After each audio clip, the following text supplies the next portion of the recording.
The broadcast is now starting. All attendees are in listen-only mode. Good morning, everybody, and a huge welcome to this Get Ready for Technology Products and Associated Services 2 webinar with AdviceCloud and our esteemed partners, long-term partners and business partners, Startals. Hi, I say I'm really very delighted to be here today. It's my first webinar of the new year. So I don't think it's AdviceCloud, but certainly my first one. A small piece of housekeeping, couple pieces of housekeeping before we crack on. This webinar is being recorded, and we will disseminate the recording usually within 48 hours. Everyone will be on mute for this, so if you have questions to ask, and I certainly hope that you do feel free to ask questions, you need to use the questions box on your sidebar for the webinar. We will have a question and answer session at the end, and we'll hopefully to answer all the questions there. Any that we're not able to answer, we will do our best to get them answered and send all the Q&A out to everyone along with the recording and the slides. Yeah, so that's all that for that. And we're aiming to finish for 11 o'clock and maybe a little bit before then, depending on the level of questions we get.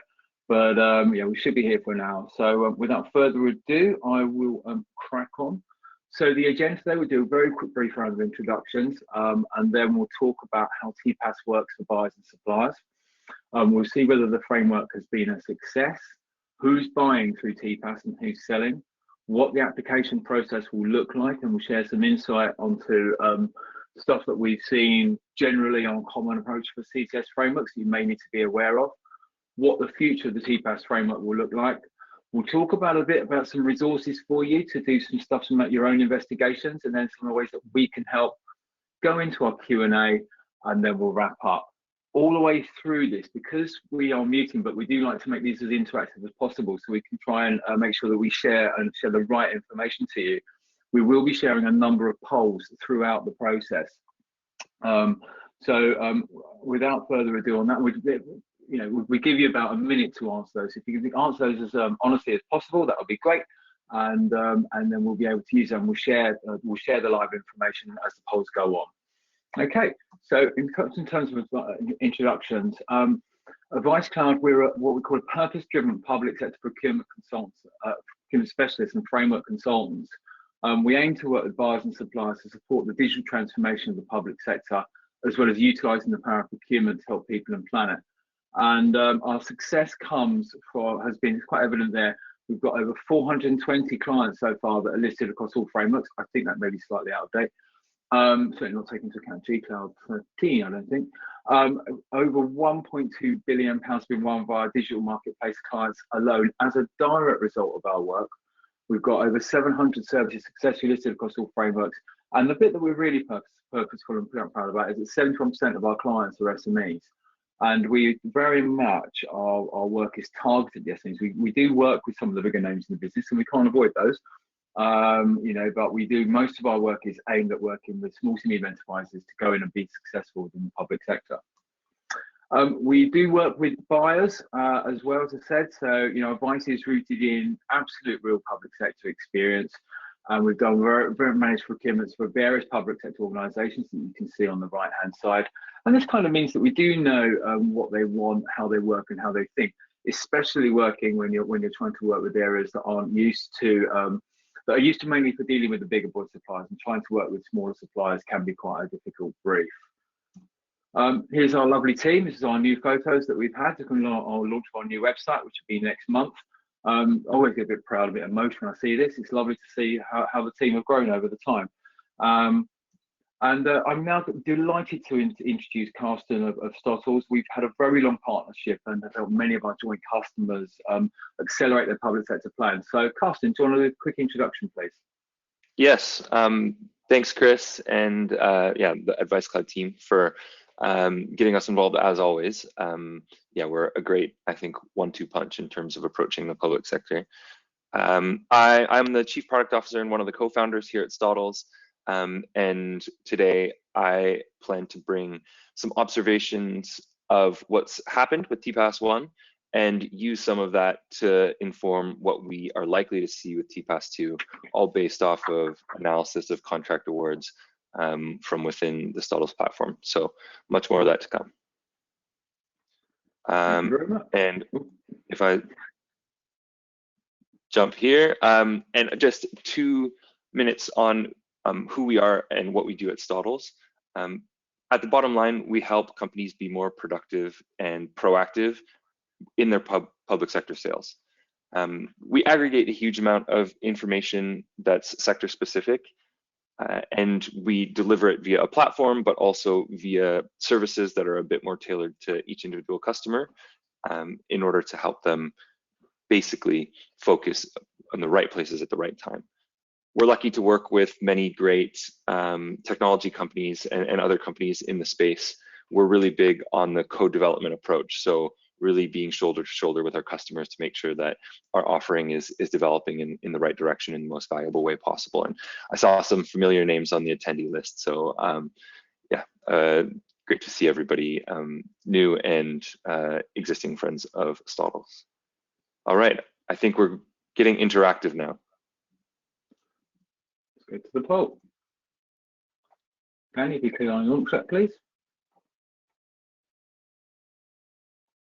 So the poll is, are you currently listed on TPAS? And please do select one of the following: yes, and we've won contracts; yes, but we haven't had any success; and no.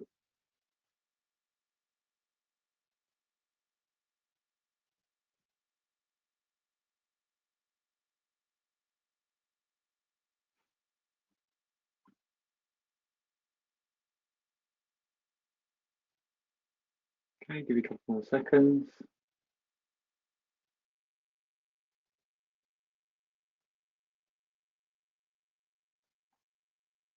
Okay, Daniel, I think that'll be about it. If you wouldn't mind just showing the close that and show the results, please. Okay, so this is interesting. Yes, we have 10%. Well, 12% are on the framework, and good luck, congratulations to 10% that won. And 88% of you are not on the framework, and so this will hopefully be extremely useful to you making that go no go decision of whether you should be applying for the framework and whether you have the suitable capabilities and experience to actually manage the application yourselves, or or even decide to go for it. So a go no go. So thanks very much for that. If you close that down now, and we'll crack on. So we're going to talk through now how TPAS works for buyers and suppliers.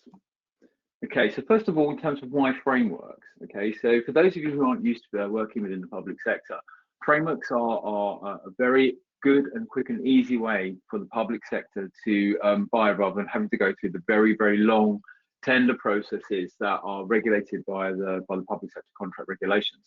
So they're designed to simplify and shorten the buying cycle from up to 18 months via an open competition down to hopefully less than 30 days. And some frameworks are set up so that you can actually award very, very quickly. They are an extremely highly attractive method for buying tech services and tech products. Often buyers will consider, in fact, most often I know now, buyers will consider frameworks first as their route to market before other options.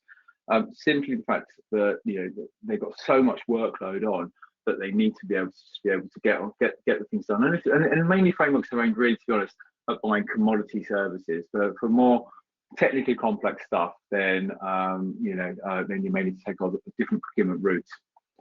72% of central government, that's approximately 570 out of 800 plus organisations, and 21% of the wider public sector, about 2,000 out of 10K, use CCS frameworks. CCS we seem to think are not the default view for a lot, the default approach, but they certainly have the most useful frameworks from a pan-government perspective, and we find them most widely used and widely available, although they're not the only gig in town. So what is TPAS? Okay, it stands for Technology Products and Associated Services and was launched in late 2019. It actually replaced the Technology Products Framework and adding the Associated Services bit.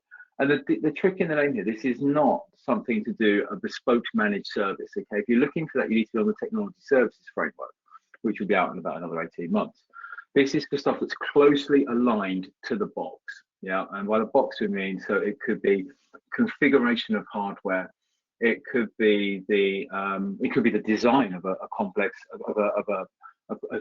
database, or maybe even a firewall system or something like that.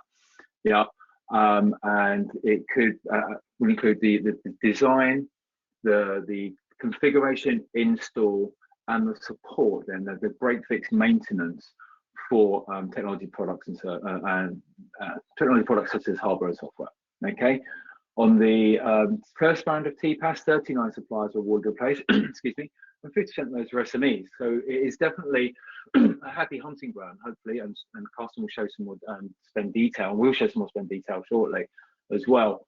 So hopefully it should be a happy hunting ground for SMEs. It's not one of those ones where it's just mostly the big people, the bigger organisations such as Computacenter and Ingrams and Specialist Computercenter and people like that, although they will be on the framework. And it is, as I say, provision for hardware and software and its associated services, and will include the leasing of goods this time around as well, and also can take into as a service models as well in the new version. Okay, so this is the current TPAS lot structure. So lot 1 is a hardware and software and associated services, a combination of lots 2 and 3. Lot 2 is hardware, lot 3 is software, and both those have their services. And then lot 4 is for information assured products, anything traditionally of ListX and above. Okay, so anything that's specifically designed for secret and above type organizations or services. Okay, now just a quick tip here from the last time around. If you think, oh, we just want to apply for lot 1, we don't want lot 2 and lot 3, that actually wasn't possible last time around. You had to apply for lots 2 and 3 to be in with the consideration for lot 1. Okay, so will TPAS 2 be different? Well, from what we've heard from CCS so far, and there have been some good webinars recently, and there's been some very reasonable amounts of market engagement. They do want to improve on the success so far, but not do an overhaul. Okay, but there is now 8 lots. So, and we'll go into the lots in a moment. There will be further competition, and direct award will be available too. Whereas I think on the last framework, direct award was only really available under the competitive, under the catalogue lot, but I'm not too sure. I'll have to be clear about that. So here is the TPAS 2 lot structure. Okay, so the lots 1 to 4 remain the same. Lot 5 is a new lot for health and social care technology. Lot 6 is for education technology, so that's going to be bringing in an old education technology framework. They're combining them there. We also have a lot now for sustainability and circular IT, very, very key in today's world. And I think for the circular IT especially, where in the pandemic, we found that with the shortage of laptops and overall, that refurbished and reused laptops were used extensively to help deal with the work at home challenge, and have been found to be pretty much okay to use, and everybody's been okay with that. So very, very, and with the carbon net zero and all the sustainability things we're going to go for the moment, it's going to be a key lot. And then lot 8 will be the catalogue, where people can just go on there, and if you can publish the catalogues that you have, and whoever will come up with the cheapest price with the available, and a mix of cheapest price and available delivery times. Yep. So that's the lots. So moving on to, has the framework been a success? Well, I think in short, yes. Okay, since 2020, it's had over £2.3 billion worth of contracts let, and it is a proven successful framework. Okay. So this actually is the 4th iteration of technology products, but it will only be the 2nd iteration of technology products and services. Okay, so as I said, you know, in September 2022 alone, so between 2020 and September 22 alone, there's almost £2.5 billion worth of invoice business. So yes, it is a framework, and we can give a bit more detail on the spend there, as you can see. Now, I mean, some of you have been around the game a little bit longer will know we're approaching what's traditionally known as March Madness, where you know, public sector organisations have to be quite cautious with their money and where they're spending it. And so any surplus that's left over, quite often is because they've put projects on hold, will traditionally get spent between February and March because of the end of financial year. And that's reflected here in the spend numbers. So, you know, 147 million, nearly 150 million light in March 2021, nearly 190 million in March 22. And so, you know, you would likely expect that that will be a significant spend will be coming up in the next couple of months, and that will happen again. And that's just the nature of the way that Treasury funds the public sector. So that's really information useful for you, Danny. If you'd launch our next poll, please.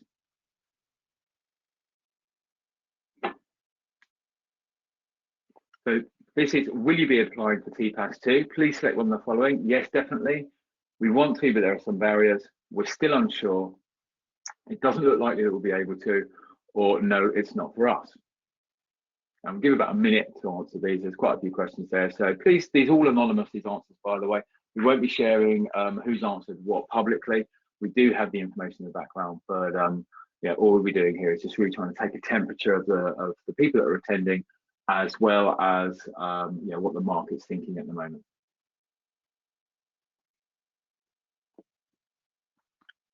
So give it another 15, 20 seconds and we'll close that one down.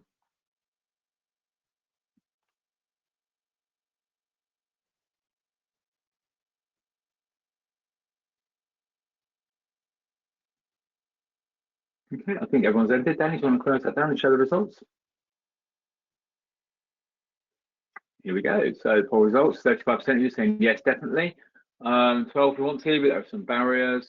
Half you still unsure. Well, hopefully we'll be able to help you a little bit more as we go through this. And you know, just 5% of you saying it doesn't look likely or it's not for you. So well, I hope again this webinar has been useful for you to help you make that decision rather than having to waste your time going through the extensive contractual documentations. But we'd be happy to speak to anyone if they're not sure as well. So yeah, if we close that down, then we'll move on. Thank you very much. So who's buying through TPAS and who's selling? And with that, I'll hand over to Carsten. Great. So yeah, we'll just run through a couple of findings that we came across when analyzing the over 700 call-offs that we identified as running through TPAS. And yeah, so I think there will be some themes along with what Chris mentioned, but let's dive in here.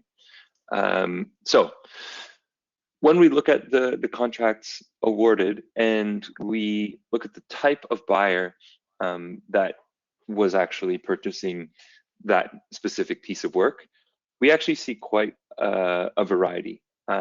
It's you know, if you squint your eyes, it's a decently representative view of how spend is allocated throughout the public sector overall, which shows that really all corners of the public sector are making use of this. So if your offering is better tailored for a given vertical, this can maybe help you understand the amount of focus or priority that can provide. And if your offering is a bit broader, then TPAS definitely gives you access to the entire public sector, or at least all different shapes of public sector buyer. Also, if we look at the suppliers that have won these awards, as Chris said, this is an opportunity for SMEs.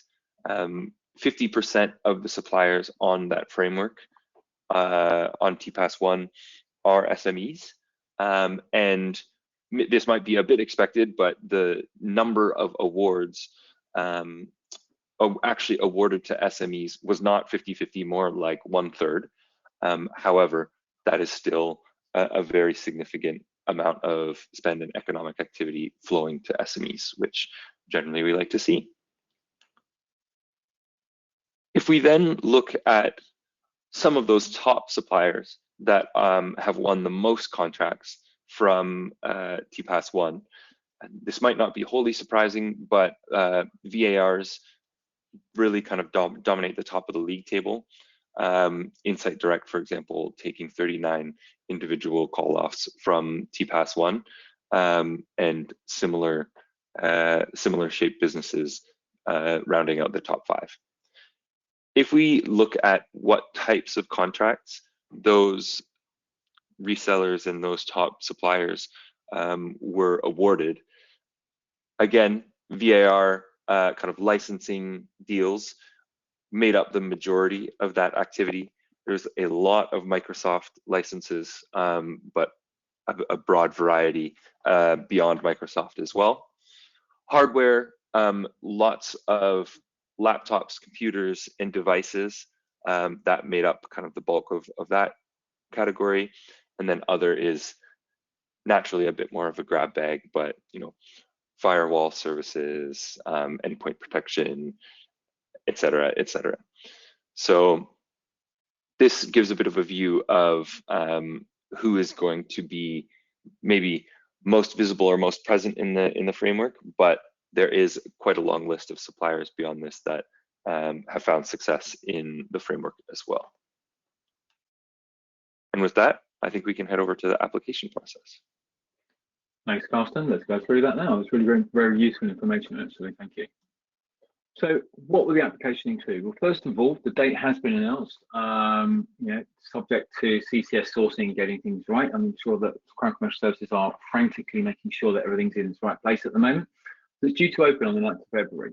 Now, traditionally, it would be a 35-day window for this to open, but they've much shortened the process this time around, as it will close, as we'll show on our graphic in a moment, it will close on the 7th of March. So those of you with children who have half term, be aware. Is all I can really say to you there, okay? There'll be the usual stages here. There'll be all of it will be an open procurement, so they'll be combining the selection stage and the award stage. In terms of the selection stage, there'll be technical, professional, and financial capabilities tested, as well as a selection questionnaire. Now that will include, you will need to have, you'll make sure you have your Cyber Essentials certification. So you'll need to have that by the time the framework's gone live, or framework's awarded.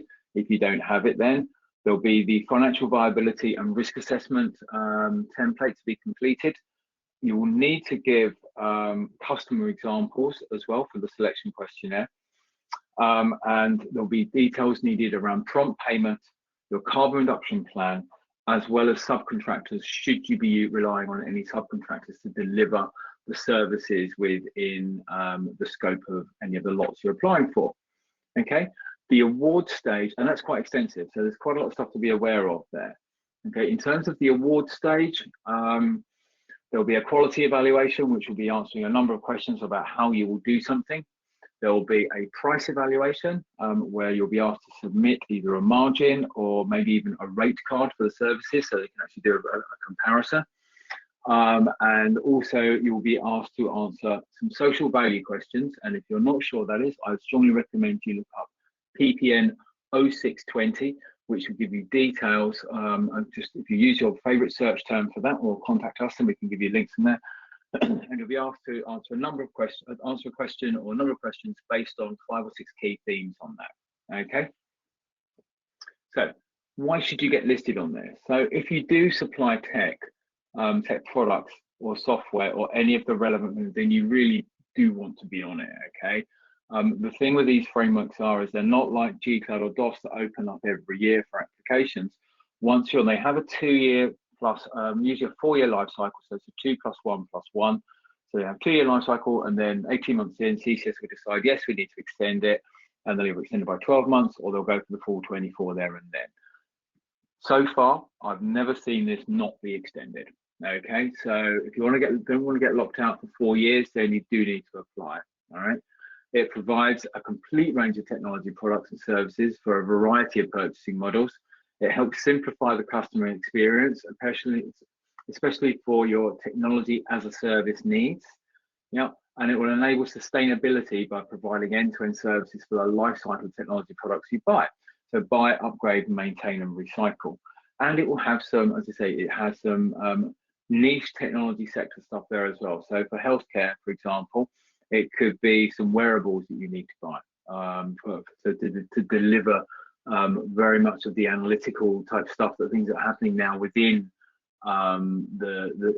within the healthcare world. Okay, education sector, there might be specific education things around whiteboards. It could be specific education laptops and whatever. There's all sorts of different products there as well, and software as well. Okay, so take a good long look at the listings. Decide which ones you think you can qualify for, and then give it a go. Just to bear in mind for lots 2 and 3, in TPAS version 1, there was a requirement to show accreditations from certain vendors.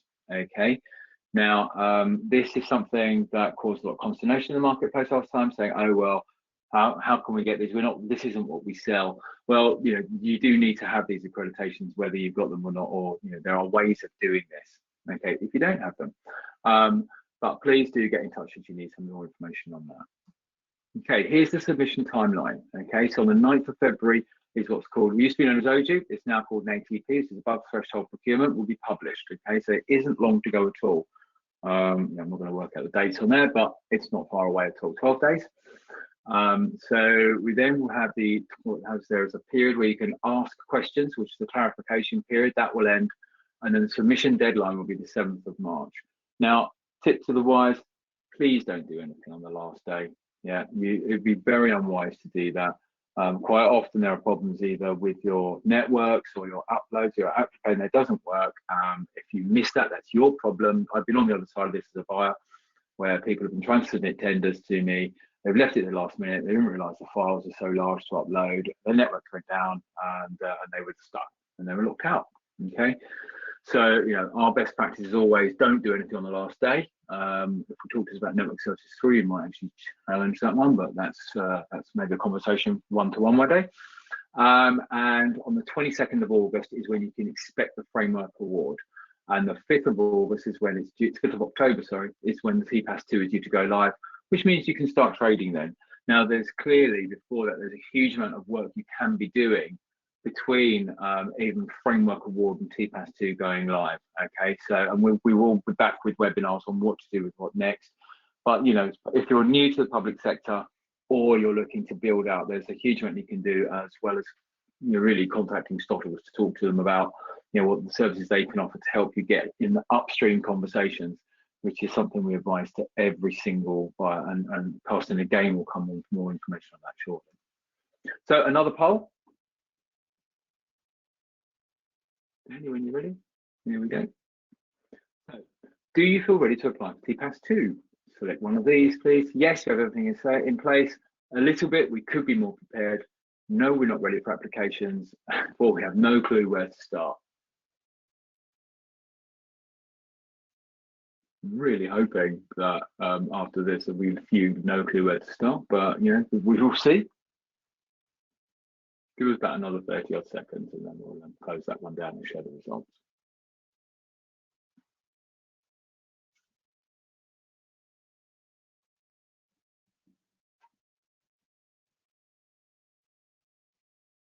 I think we're coming towards the end of it now, another 10 seconds.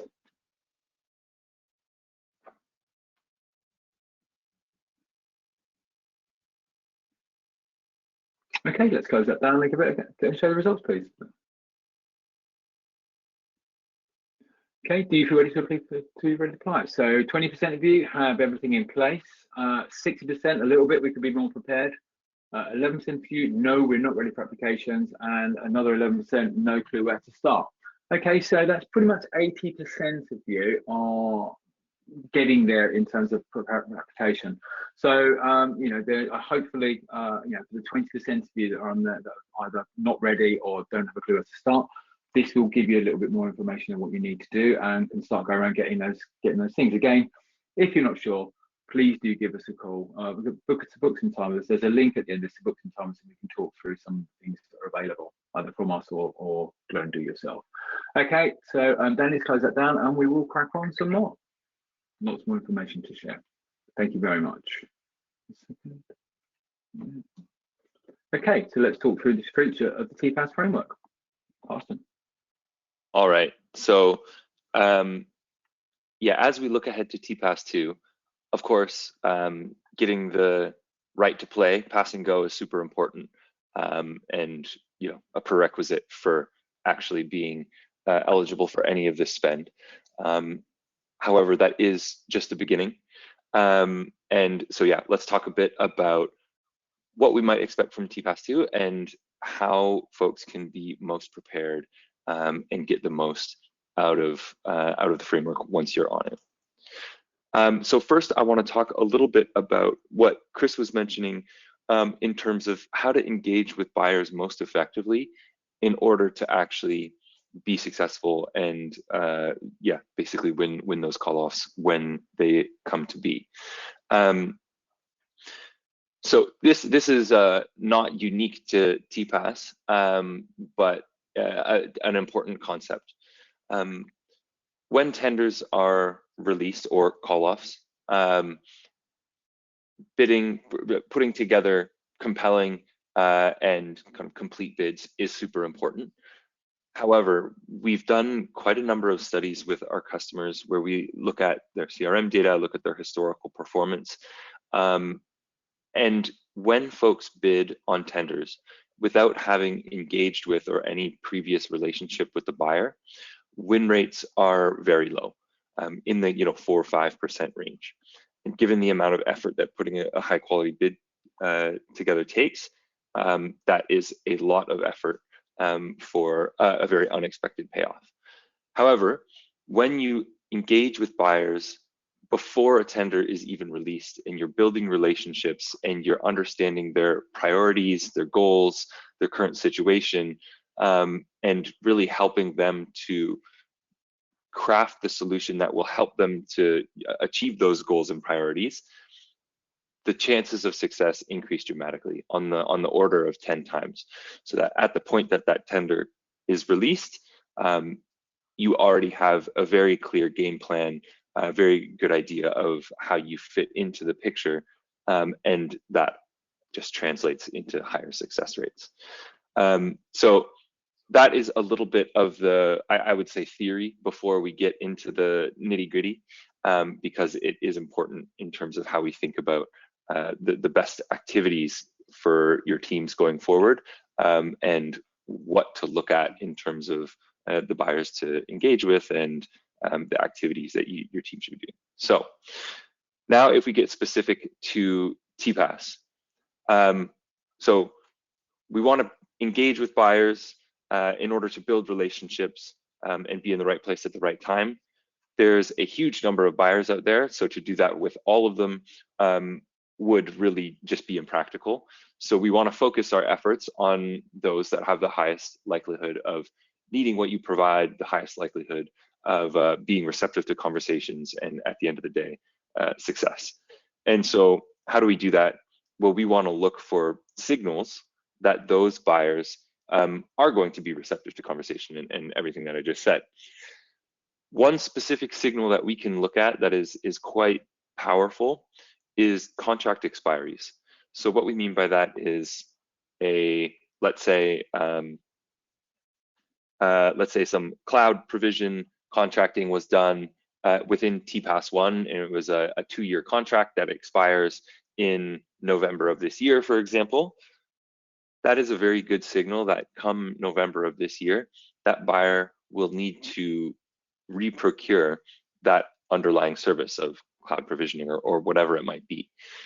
And so that signal is a really good indicator that, assuming that that service is what you provide, it's a great indicator to reach out well in advance of that time in order to start to understand how happy are they with the current situation, what are they looking to improve, what are their needs being met, et cetera, et cetera. And that's a really effective way to start the conversation and get that early engagement before the tender process actually begins. So now zooming in to TPAS specifically, we basically took a look at the call-off contracts coming out under TPAS-1 and took a look at which of those contracts are expiring within the time span of TPAS-2, because that, again, is a good signal that if somebody bought, we're going to use the example here of Azure licenses through TPAS-1 and expires in 2024, there's a high likelihood that they're going to look to procure Azure licenses or at least cloud services in TPAS-2. So now I actually would like to jump over to the app itself and show you how some of these individual buyer signals can surface and how we can use them to engage buyers. Chris, I think that I might need just the permissions to share my screen. And just while we're doing that, one aspect of our platform, which is very central, is, okay, let me just click in here. Shout at me if I have the wrong screen going or if you can't see my screen, otherwise I'll press on. Okay, it's not showing at the moment, Carsten, that's for sure. It's not showing. No. How about now? Yeah, all okay now. Yeah, no. Oh, it's got it. Okay. Yeah, yes, will come up on mine. Yeah, I can see it. Yeah. Excellent. Okay, great. Just shout at me if anything else happens. Okay, so we're looking at the Stautos platform, specifically at the procurement notice feed. And what that means is that we are collecting all the public sector procurement activity that's happening across the UK and I, all of the portals that are that buyers are publishing through, and aggregating all of that information and surfacing the relevant pieces in one single feed. So that's really aimed at avoiding the need to sift through dozens of emails, go and check multiple different portals on a daily or weekly basis, and really just narrow that that task down to a much quicker and simpler activity. And so what we've done here actually is we've focused in on TPAS1 activity. I'll show a screen that is pretty important to the experience overall. And what we do, this is the signal settings. You can kind of think of it like the DNA of what it is that you as a company, as a team care about. So here, this is very TPAS specific, but we also focus on the entities that are relevant to you, your partners, your competitors, etc. And so you'll see everything throughout the rest of the experience is colored by those things that you've told us that you care about. Okay, Microsoft is a partner of mine, Insights Direct, these are the topics I care about, etc. But narrowing back into TPAS1, here we've identified the over 700 call-off contracts that have happened underneath it. You can see wide range of buyers, values, and different types of work. And what we can also do is focus in on those upcoming expiries that we were talking about. So if I move over to this view, all I've done is I've filtered these TPAS contracts by those that have expiry dates in between the start and end date of TPAS 2. And if we want to kind of filter that down even more, what we can do is say, okay, let's only focus on things that are expiring from, let's say, 6 months from now to 2 years from now, because it's a reasonable timeline for me to actually engage. If it's whatever, 4 years down the line, it's probably not worth my effort yet. If it's 2 weeks away, the cake is probably baked. And so here we can see a long list of hardware, Microsoft licensing, all of those different elements that we discussed earlier. And again, we are layering on top all of those signals that you have said that are important to you as a business. So let's say Citrix is a competitor of yours. You can very quickly see that that's been highlighted. Okay, this is something that maybe I want to pay attention to. In a year, this contract, which is the provision of Citrix licenses, is coming to an end. So that could be a reason for me to investigate Manchester City Council in this case to see if it's worth starting a conversation. So what I'm doing is I'm clicking into the Manchester City Council buyer profile, where we're aggregating all the information relating to this buyer specifically. And basically what we can get a very quick sense of is who are the folks that I care about that have previous involvement with the Manchester City Council. So we looked at the competitors. Here we can see Citrix is involved, ServiceNow is involved, and we can drill down very quickly to understand the story here. So, okay, this is the Citrix licenses that we were looking at before, but also they are using a lot of Microsoft tooling via a Citrix virtual desktop infrastructure. So all this information can be used to approach the Manchester City Council with a more tailored message and a more informed approach. You can also look at here my partners that have involvement here. This could be an opportunity to reach out to folks in my network to get a better understanding or a warm intro. And then also we can take a look at who are the contacts within Manchester City Council that I should be talking to. So we have procurement contacts who are the folks that are actually running the procurement processes themselves, which can be helpful. However, we also work with decision maker contacts that cut across the different functions in the business. Often the economic buyer of these different technologies will not be the procurement contact, but For example, if we're looking at Citrix licenses and TPAS related work, we might want to focus on IT and digital. And here we can see a number of folks that could be very valuable to reach out to in order to start a conversation with an informed message around, hey, okay, this we understand that you have a virtual desktop need. How has that been going? You know, that's when you as a business bring your unique take to the table. I wanted to just share that very quick single workflow to show how we can use the activity from the past in order to get a sense of where might those buyers have needs going forwards and where should we prioritize our team's time. So I'm going to stop sharing my screen and we can hand things back over. Okay, I've got it. Thank you very much. Great. Awesome. Yeah, and you can just skip through those additional slides that I had. Thanks very much, Carson. That was really helpful. I mean, we do love the platforms. You know, we have it. We offer it to our clients on particular retained basis, but also on your main slide, when on the intro, there were 4 of those clients of ours as well. So it's definitely something we highly recommend, and we know people get a lot of use out of. That's for sure. So in terms of resources, here is a few links for you, just to be able to make that go, no go decision or find out some more information. So we've got some information here about what makes, hello? We can't see the slides, sorry. Oh, okay, apologies, let me just see, show. I need to change presenter.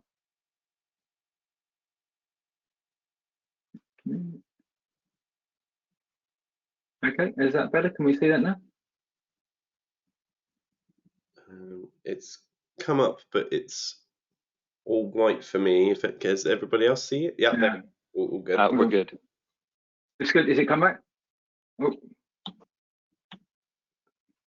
Hold on a sec. There we go. So come back now. Here we are. Yeah. There. Yes, we can see it. Fabulous. Okay, so sorry about that. So we've got there's always a glitch in here somewhere, isn't there? Moving from one platform to another. Don't hate me. So what makes TPAS different from the rest? We've also got an infographic about how TPAS framework is evolving, some information on how to deal with the lengthy application process, and again, was the TPAS framework a success? And finally, I've talked also about this. You know, as you can see, we share a lot of information, but we can help help you make those go no go decisions. So if you want to book a free chat with me, there's a link into my diary there. You book some time in. I think it goes up to a month, or hopefully within the next 2 weeks.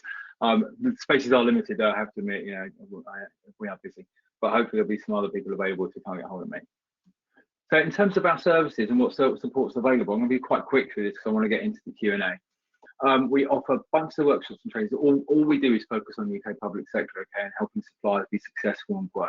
So all of our workshops and training are aimed at answering some of those key questions about how to be better or work better within the public sector, or even do bid better, what frameworks are about, things like that.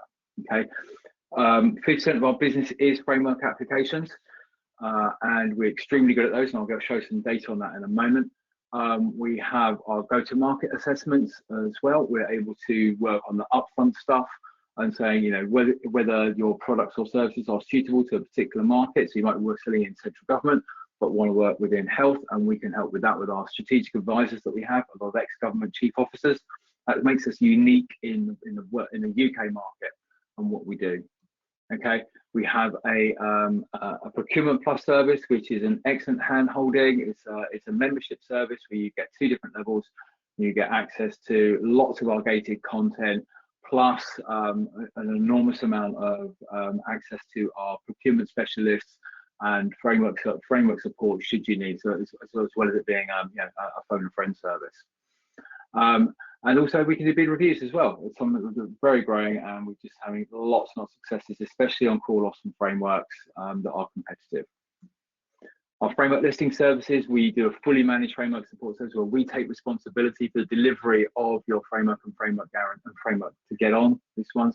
We'll help your application process. It's managed by a designated account manager. Traditionally, we'll have an ex-Crown Commercial Services subject matter on hand, not on networks, but that was for Network Services 3. But we also have extensive help with the social value criteria and questions as well, either directly or through one of our partners. Our aim is to help you achieve high quality scores and get you submitted before the deadline. Okay, and here's the numbers of what we've done, and you can see our quality scores there in percentages there. So we traditionally score well above 90. Just in big data and analytics, there was one client that brought us down a little bit, but the rest of it is, these are phenomenal scores, and we are rightly very proud of these, and hopefully we'll get Network Services 3 on this one. That will absolutely blow that one away as well. So just a quick route back to Stottles to talk some of the services they have on offer before we hit the Q&A. Yeah, absolutely. So firstly, we have a number of case studies with a couple of our longstanding customers, just to show how this aspect of pre-engagement can really drive additional pipeline and eventually revenue.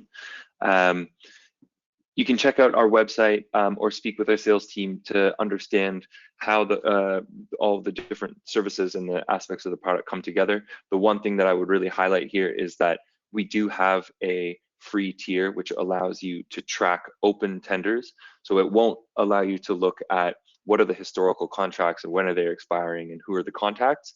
But today you can, for free, get started on just aggregating all of that tender hunting to one platform. And it's a natural place to just get your hands dirty and get started with Stottles. We also have a load of other resources just in terms of getting on with the platform, understanding the market, and other sort of opportunities and happenings in the public sector. Thank you very much. So moving on to one of the final polls. Danny, if you could please launch that one.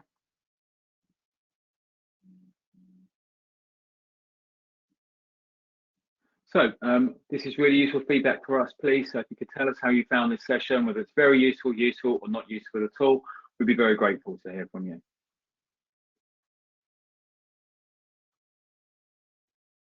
I'll give you about a minute for that, and then we'll crack into the Q&A, and then we'll wrap up.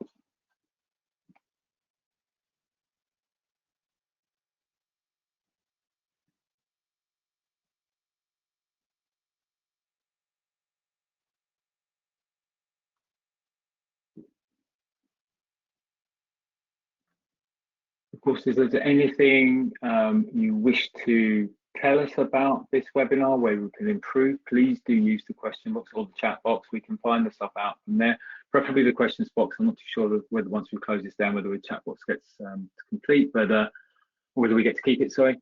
So yeah, all feedback is helpful to us and we'll be really, really grateful for that. So I think 80% of everybody's voted now. So what we'll do is we'll close that down and publish it, please. Okay, that's really great. 98% of you found this session either very useful or useful. Apologies to the not useful at all. Again, I hope that's not the usual competitor that comes in and since that one. But yeah, please do let us know where we can improve and why it wasn't useful to you, or again, if it's useful, what we could have done to make life a little bit easier for you. So we're very grateful for that. Thank you very much. 98% of you, that's fantastic. I'm delighted to see that. Danny, if you close that down, and I think it will be Q&A. Yeah, brilliant. So there we go. Brilliant. Yeah, there's a lot of questions coming through, so thank you for sending them in. As I said, we've only got 10 minutes, so any we do not answer, we'll write up the answers to and send round with the recording later. Someone asks, do you know if the submission for this framework will include providing references and case studies as supporting evidence? Yes, it will. Brilliant. There you go. Could you elaborate more on accreditation that's needed for it? Does everyone need things like Cyber Essentials? So yes, Cyber Essentials is essential for this. You don't have to have it immediately. You will need to have it by the time the framework is awarded. So, I think that was it by August. So you will need to have that. In terms of accreditations for the lots, I can't really talk about those because I don't want to send anyone down the wrong route, because we won't know what the accreditations will be required for each lot. but certainly there were ones from fairly major vendors you would expect to see on a hardware or a software lot last time around. And so yeah, there you are. That's about all we can really share on that. Yeah. Brilliant. This one's for Carsten. Does Stottles cover DOS and other major frameworks, for public sector frameworks? So the short answer is yes. The slightly longer answer is we cover both the publishing of the top level frameworks themselves. So on Feb 7th, you'll see TPAS2 in Stottles, as well as the call off awards. So this is one of those kind of nuances of the structure itself.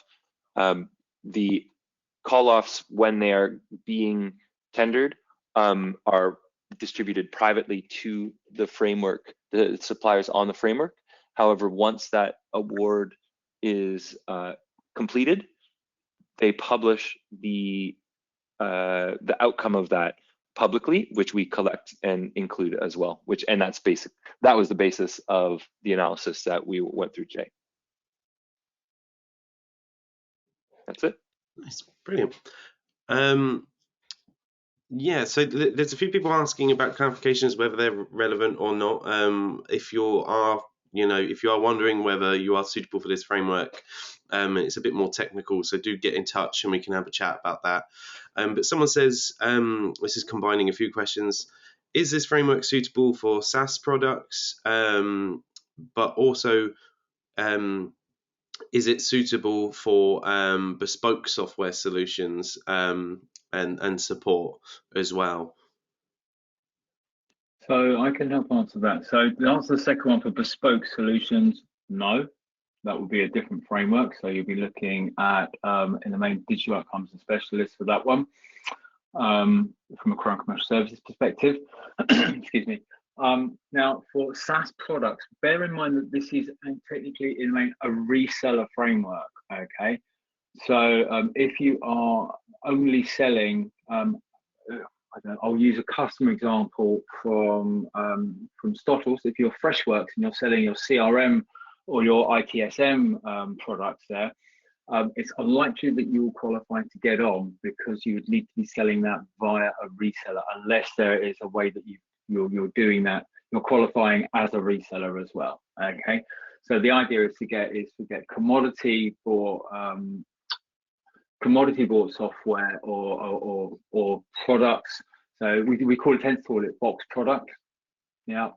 So these can be bought in as a service model, but if you're just a software provider as a standalone, say Freshworks, or I don't know, someone like another big CRM provider, for example, then I'm afraid that would be unlikely. Yeah. G-Cloud will be the place to go for that. A lot of questions coming in now. This one is again kind of mixing a few questions together that are coming through. A lot of people saying they're on G-Cloud and on DOS. Is this something that you would say would need to they would need to get onto alongside those frameworks, or is it suitable just to be on G-Cloud? It really depends on what you're selling, doesn't it, really? But I would suggest that if you are a reseller of products, it's something you should consider looking at very, very, very seriously.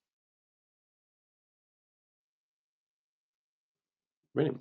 I don't know if this is one that you can help answer as well. Carsten's probably something here about data and what is shown from TPAS1.